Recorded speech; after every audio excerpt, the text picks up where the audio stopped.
அனைவருக்கும் வணக்கம். தெய்வீக பலன்கள் சேனல் சார்பாக தங்களை அன்புடன் வரவேற்கிறோம். இன்று நம் காணொளியில் காண விரும்புவது 30 வயதிற்கு மேல் திருமணம் ஆகக்கூடிய ராசியினர்கள் யார் என்பதை பற்றி இந்த காணொளியில் பார்க்கலாம். ஜோதிட சாஸ்திரத்தின்படி ஒருவரின் ஜாதகத்தில் உள்ள கிரக அமைப்புகள், குறிப்பாக 7ஆம் இடம் மற்றும் சுக்கிரன் குருவின் நிலை மற்றும் அவர்களின் தனிப்பட்ட குணாதிசயங்களின் அடிப்படையில் 30 வயதிற்கு மேல் திருமணமாக வாய்ப்புள்ள சில முக்கிய ராசிகள் இருக்கின்றன. அதில் முதலாவதாக மகரம். தங்கள் தொழில் மற்றும் நிதி பாதுகாப்பிற்காக அதிக முக்கியத்துவம் கொடுப்பவர்கள். வாழ்க்கையில் ஒரு நல்ல நிலை அடைந்த பிறகு திருமணம் செய்ய விரும்புவார்கள். ஜோதிட லக்கணத்திலும் அப்படித்தான் இருக்கிறது. அடுத்ததாக கும்பம் ராசி. சுதந்திரத்தை விரும்புபவர்கள். தங்களின் இலக்குகளுக்கு முன்னுரிமை அளிப்பதனால் சரியான வாழ்க்கை துணை அமையும் வரை காத்திருப்பார்கள். தங்கள் குடும்பத்திற்காக அமைதியுடன் இருப்பார்கள். அடுத்ததாக ரிஷபம்.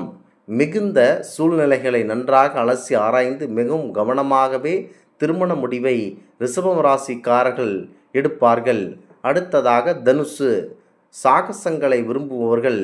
தங்கள் சொந்த ஆளுமை மற்றும் வளர்ச்சிக்கு அதிக முக்கியத்துவம் தருவதனால் திருமணத்திற்கு காலம் தாழ்த்துவார்கள். அடுத்ததாக கன்னி.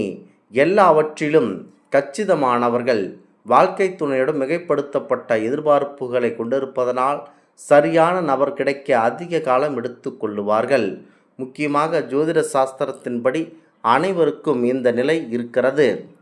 முக்கியமாக மகர ராசி நண்பர்கள் இளமையிலேயே இப்படி கஷ்டப்படுகிறார்கள். முக்கியமாக ஜோதிட சாஸ்திரத்தின்படி குறிப்பிட்ட சில ராசியில் பிறந்தவர்கள் 30 வயதிற்கு பிறகு வாழ்க்கையில் வெற்றி பெறுவார்களாம். அந்த ராசிகள் தான் நாங்கள் கூறியவை. அதற்கான காரணங்கள் இதற்கு விரிவாக கூறுகிறோம். அனைவரது வாழ்க்கையிலும் இன்பம், துன்பம், கஷ்ட நஷ்டங்கள், ஏற்ற இறக்கங்கள் இருக்கும். ஆனால் சில ராசிகளுக்கு இளமை பருவம் முதலே சவால்களும் தடைகளும் அதிகமாக இருக்கும்.